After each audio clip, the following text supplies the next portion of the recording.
जैसा कि आप सभी जानते हैं, धर्मेंद्र प्रधान के इस्तीफे के बाद नए शिक्षा मंत्री के तौर पर प्रहलाद जोशी को चुना गया है। आज हम एक अहम विषय पर चर्चा करेंगे जो है राजनीतिक और शिक्षा से जुड़ी।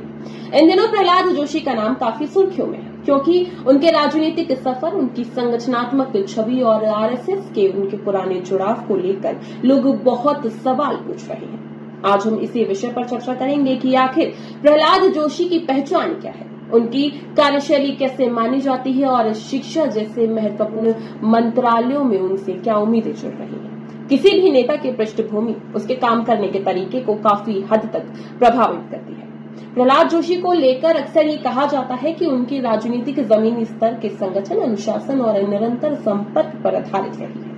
उनके आरएसएस से जुड़ाव को भी लोग इसी नजर से देखते हैं, यानी एक ऐसे वैचारिक और संगठित ढांचे के हिस्से के रूप में जिसने उनके राजनीतिक दृष्टिकोण को आकार दिया।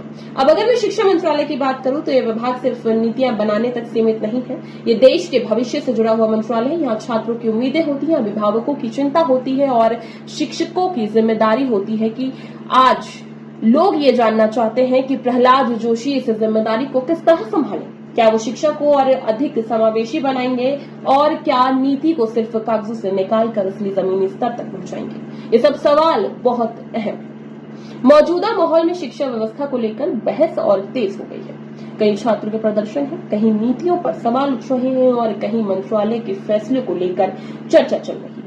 ऐसे समय में किसी भी शिक्षा मंत्री के सामने सबसे बड़ी चुनौती यही होती है कि वो भरोसा कायम करे और दिखाए कि बदलाव सिर्फ बयानबाजी नहीं बल्कि ठोस काम से आएगा।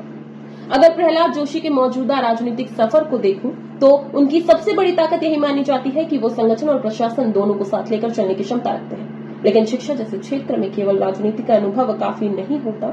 यहाँ संवेदनशीलता, दूरदृष्टि और जल्दी निर्णय लेने की क्षमता भी जरूरी होती है। इसलिए अब सभी की नजर इस बात पर है कि वो आने वाले समय में किन प्राथमिकताओं के साथ आगे बढ़ते हैं। प्रहलाद जोशी को लेकर चर्चा सिर्फ एक नाम की नहीं है बल्कि उस उम्मीद की है जो शिक्षा व्यवस्था से जुड़ी हुई है। लोग चाहते हैं कि देश के बच्चों को बेहतर मौके मिले और शिक्षकों को बेहतर माहौल मिले और नीति का असर हर राज्य, हर जिले, हर गांव को पहुंचे।